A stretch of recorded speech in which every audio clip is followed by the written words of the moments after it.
नमस्कार प्रिय विद्यार्थियों, ऑनलाइन क्लास में आपका हार्दिक स्वागत है। आज हम संस्कृत की जो विजेत्री पुस्तक है उस पुस्तक के पाठों को शुरू करेंगे। इसमें पाठ कितने हैं ये आप इसके विषय सूची में देखेंगे तो पाएंगे कि इसमें कुल 14 पाठ है। 14 पाठों का जो ये सिलेबस है पुस्तक के रूप में, इसमें सबसे पहले प्रथम खंड लिखा हुआ है। प्रथम खंड में पाठों का अवलोकन है। अतः प्रथम पाठ जो है वह मंगलाचरणम है। मंगलाचरणम जो शब्द है, इस मंगलाचरण में जो है व्यंजन स्वर संधि है। मंगलाचरण में मंगल प्लस आचरण स्वर संधि है। स्वर संधि का कौन सा भेद है इसमें? दीर्घ संधि का। दीर्घ संधि में अपन ने जो सूत्र पढ़ा था वह सूत्र था अकः सवर्णे दीर्घ, तब मंगल प्लस आचरणम, ये इसका संधि विच्छेद होता है। तो मंगलाचरण क्या होता है? अतः देवताओं से जो स्तुति की जाती है यजमान के मंगल कामना के लिए, तो देवताओं को जो मंत्र पढ़े जाते हैं मंगल कामना के लिए, उन्हें मंगलाचरण कहा जाता है, जिससे देवता उस स्तुति को सुनकर यजमान का मंगल करते हैं, कल्याण करते हैं। तो आइए पढ़ते हैं पाठ की ओर और देखते हैं पाठ को कि इसमें जो पाठ परिचय दिया हुआ है ये संस्कृत में लिखा हुआ है। और इस मंगलाचरण के बाएं ओर लिखा है वेदोपनिषद। वेदोपनिषद जो शब्द है ये वेद प्लस उपनिषद, इसमें गुण संधि है। कौन सी संधि है? गुण संधि है। तो ये गुण संधि का सूत्र क्या होता है? आद गुण। आद गुण इसका सूत्र होता है। और वेद और उपनिषद का जो संयुक्त रूप है, इसमें वेद जो है सामान्य ज्ञान के आधार पर प्रश्न पूछा जाता है वेद कितने होते हैं, तो 4 होते हैं। और उपनिषद कितने होते हैं? 11 होते हैं। तो ये वेदोपनिषद का संक्षिप्त ज्ञान था जो छात्रों को याद रखना है। अब पाठ परिचय में लिखा हुआ है कि अस्माकं भारतीय संस्कृति मंगलमयी अस्ति, अत्र सर्वेषां कार्याणां निर्विघ्न समाप्तये मंगलाचरणं भवति। अतः सभी कार्यों को निर्विघ्न रूप से समाप्त करने के लिए मंगलाचरण किया जाता है। अतः मंगलाचरण होता है। मंगलाचरण क्यों होता है? किसी भी प्रकार की यज्ञ करने वाले यजमान को यदि कोई कष्ट होता है, कोई संकट होता है, तो उसको उसमें विघ्न न आए, अतः किसी प्रकार से कोई बाधा न आए, तो बिना बाधा के ही जो कार्य हो जाए वह मंगलाचरण किया जाता है देवताओं। अत्र एव अध्यापने समलग्नानां गुरुणाम, इसलिए अध्यापन में समलग्न रहने वाले गुरुजन, अध्ययने तल्लीन छात्राणाम, और अध्ययन करने में तल्लीनाम का संधि विच्छेद क्या होगा? यह तल्लीनाम शब्द जो आया है इसमें तत् प्लस लीना, तत् प्लस लीना व्यंजन संधि का शब्द है। तो तल्लीना यानी कि तल्लीन रहने वाले छात्राणाम, छात्रों का, अध्ययन में तल्लीन रहने वाले छात्र और अध्यापन कराने वाले गुरुओं का मंगलकारी मंत्र, मंगलकारी मंत्रों का ज्ञानाय स्मरणाय और ज्ञान का स्मरण करने के लिए मंगलाचरण पाठ अस्त्र प्रस्तुत है। मंगलाचरण पाठ को यहाँ पर प्रस्तुत किया गया है। भाई जो गुरुजन है वह अपने अध्यापन में संलग्न रहे, जो छात्र है वह अध्ययन करने में तल्लीन रहे, और जो मंगलकारी मंत्र है वह ज्ञान के स्मरण के लिए और मंगलाचरण पाठ को यहाँ पर प्रस्तुत किया गया है। अब ये जो मंत्र दिए हुए हैं उन मंत्रों के बारे में बताया गया है। प्रथम मंत्र जो आप पढ़ेंगे नीचे, कई यद अंगदासे सुतम अग्नि भद्रम करिष्यसि, जो लिखा हुआ है ये प्रथम मंत्र है। तो प्रथम मंत्र के बारे में यहाँ पर लिखा हुआ है कि ये किससे लिया गया है। तो यहाँ पर देखो, ऋग्वेद प्रथम मंडल से प्रथम सूक्तात् उद्धृतः अस्ति। अतः लिखा हुआ है कि ये मंत्र ऋग्वेद के प्रथम मंडल के प्रथम सूक्त से लिया गया है। तो ये आपके जो है अंडरलाइन करने के पश्चात इसको इम्पोर्टेंट बात माना जाता है। अतः जिसे वहाँ पर लाइन आ जाएगी, जिसे वहाँ पर लाइन आ गई कि यद अंगदासे सुभद्रम करिष्यसि, ये इदम पंक्ति कस्मिन् वेदे अस्ति। अतः ये पंक्ति किस वेद से ली गई है? तो ये ऋग्वेद से ली गई है। किस मंडल से ली गई है? प्रथम मंडल से ली गई है। आगे लिखा है अस्मिन् मंत्रे ऋषि विश्वामित्र अस्ति। अस्मिन् मंत्रे ऋषि विश्वामित्र अस्ति। प्रश्न पूछा जाएगा कि अग्नि सूक्त के ऋषि कौन है? तो विश्वामित्र है। तो ये विश्वामित्र ऋषि है। अग्नि सूक्त के ऋषि का नाम क्या है? विश्वामित्र है। तो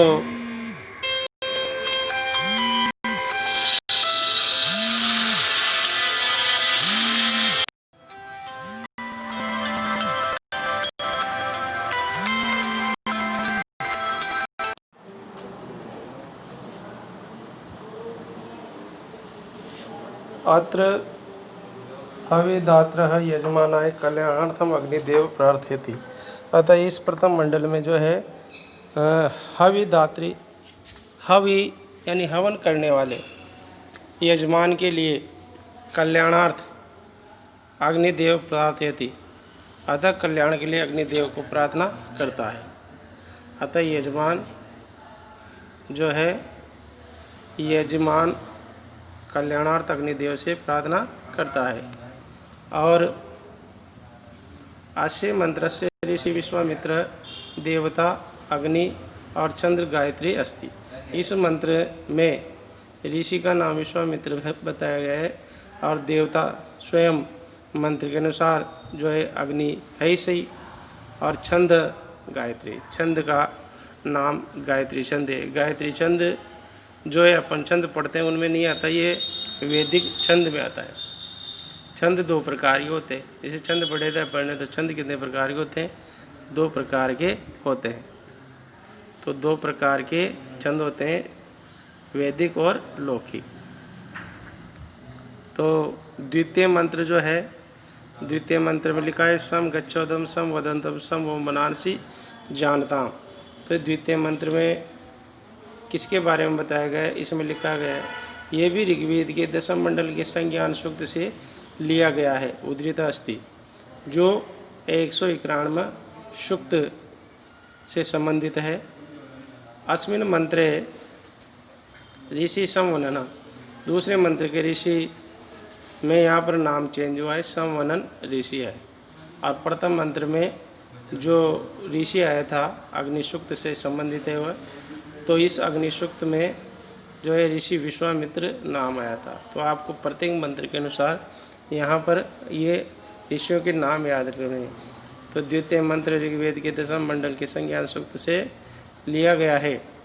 इस मंत्र में ऋषि संवनन ने कहा है कि सर्वजनानां मध्य सहकार भावनाया, सभी लोगों के बीच में सहकार की भावना का विकासार्थम, विकास करने के लिए, सहकार मतलब एकजुट रहने की भावना का विकास करने के लिए, परस्पर विरोध निराकरणार्थम, और परस्पर यानी आपस में विरोध को रोकने के लिए आह्वान करोति, आह्वान किया है। ऋषि संवनन में जो है भाईचारे की भावना को बढ़ावा दिया है और एक दूसरे का विरोध न करने के लिए जो है आह्वान किया है। तृतीय मंत्र ऐत्रेय उपनिषदम शांति पाठात उदित अस्ति। अतः तीसरा मंत्र ऐत्रेय उपनिषद के शांति पाठ से लिया गया है। इस मंत्र में कहा गया है कि सर्व विघ्नानां शांतये परमात्मा प्रार्थितः है। इस मंत्र में कहा गया है कि सभी विघ्नों की समाप्ति के लिए प्रार्थना की गई है। कब वांग मन सा एक रूपता भवतु, क्या प्रार्थना की गई है? कब वांग मन वाणी, मनसा मन मन, एक रूपता मतलब एक भाव वाला, भवतु मन हो। अतः भगवान से प्रार्थना की गई है। अतः शांति पाठ किया गया है कि मन में शांति हो, मन में शांति हो और हमारे पूरे तन मन में शांति एक रूपता बनी रहे। इति कामना च करता, यही कामना यहाँ पर की गई है। और जो चौथा मंत्र है वह तैत्तिरीय उपनिषद से लिया गया है, जिसमें शिक्षावल्या द्वादश अनुवाकात उद्धृत अस्ति। जो तैत्तिरीय उपनिषद के शिक्षावल्ली के 12वें अनुवाक से, अनुवाक का मतलब क्या होता है? अध्याय, उद्धृत अस्ति, लिया गया है। चौथा मंत्र तैत्तिरीय उपनिषद की शिक्षावल्ली के जो है 12 अनुवाक से लिया गया है। अयम मंत्र ऋग्वेद से 1-9 मंडले, यजुर्वेद से 36-9 स्थले, अथर्ववेद से 19-9 6 स्थले अपि उल्लेखित अस्ति है। अतः ये जो संख्या आई ये जो है प्रत्येक वेद के अनुसार मंडलों में विभक्त है। तो इसमें पहले दिया है का यह मंत्र, ये जो मंत्र है चौथा मंत्र आप पढ़ेंगे, ये ऋग्वेद से लिया गया है और इसका मतलब 1-9 मंडले, अर्थात ये कमल होता है प्रथम सूक्त के 9वें मंडल में। यजुर्वेद अतः 36वें सूक्त के 9वें स्थल में, और ये दिया है अथर्ववेद 19-9-6 स्थल में भी उल्लेखित अस्ति, उल्लेख किया गया है। अतः प्रार्थना अस्ति यत् परमेश्वरम कल्याणम करोतु, कि परमेश्वर कल्याण करे। गुरु शिष्याणाम लक्ष्य प्राप्ति निर्विघ्नताम करोतु, इसमें कहा गया है कि गुरु शिष्यों की लक्ष्य प्राप्ति में निर्विघ्नता करे। अर्थात ये जो देवता है ये गुरु शिष्य जो है, जैसे गुरु ज्ञान देने वाला होता है, शिष्य और ज्ञान को प्राप्त करने वाला होता है, तो गुरु और शिष्य दोनों अपने अपने लक्ष्य की प्राप्ति तक पहुँचे और उनमें निर्विघ्नता बनी रहे। अतः उनके कोई किसी प्रकार का कोई कष्ट ना आए, गुरु को ज्ञान देने में भी कष्ट न हो और जो है छात्र को भी ज्ञान ग्रहण करने में कष्ट न हो। इस प्रकार चौथे मंत्र में दोनों की लक्ष्य प्राप्ति के लिए जो है यहाँ पर कामना की गई है। अब पंचम मंत्र जो है कठोपनिषद के शांति पाठात संकलित अस्ति, कठोपनिषद के शांति पाठ से लिया गया है। अत्र सहकार भावना स उत्कृष्ट सामर्थ्य प्राप्ति अभी कामना। अतः यहाँ सहकार भावनया शब्द जो आया, ये भावनया जो शब्द जो आया, भावनया, इसमें तृतीय विभक्ति का एक वचन है और यहाँ सह के योग में तृतीय विभक्ति आती है। आपको पता है इसी कार्य ज्ञान के अनुसार 11वीं में आपने पढ़ा है। तो सहकार भावना ऐसा उत्कृष्ट सामर्थ्य प्राप्ति भी कामना अस्ति, उत्कृष्ट सामर्थ्य की प्राप्ति के लिए यहाँ पर यजमान ने देवताओं से कामना की गई है। तो आज हम यहाँ ये दो मंत्र है यहाँ तक ये अध्ययन करेंगे। तो प्रथम मंत्र जो लिखा हुआ है वह है वैदिक मंत्र है, ये समगच्छतम वदन्तु, वे वैदिक मंत्र है। तो वैदिक मंत्र का यहाँ पर अभ्यास करते हैं। लिखा हुआ है यद अंग दासु से तौ मग्ने भद्रम करिष्यसि, यद अंग दासु से तौ मग्ने भद्रम करिष्यसि, तौ ये तत् सत्यम अंगीरः, त्वत् सत्यम अंगीरः ये वैदिक मंत्र है। तो यद अंग, इस यद अंग शब्द का संधि विच्छेद होगा यत प्लस अंग, यत प्लस अंग, ये इसका संधि विच्छेद होगा। द का त हो जाएगा, यहाँ पर द का त हो जाएगा। तो यहाँ देखा आपने यद प्लस अंग। दासु से तव अग्ने भद्रम करिष्यसि, अतः अंग मन अग्निदेव, दासु से यजमान, यजमान की कामना के लिए यहाँ पर ये शब्द आया है। कहे अग्निदेव, जो आप, यद मन जो आप यजमान की कामना पूर्ण करने के लिए भद्रम करिष्यसि, कल्याण करते हो, उसी प्रकार तुम अग्नि, हे अग्निदेव, तुम यजमान के लिए हमेशा कल्याण करने वाले ही बने रहो। अतः कल्याणकारी पदार्थ जैसे फल, जल इत्यादि जो है देकर आप जो है यजमान का कल्याण करते हो। तो इस प्रकार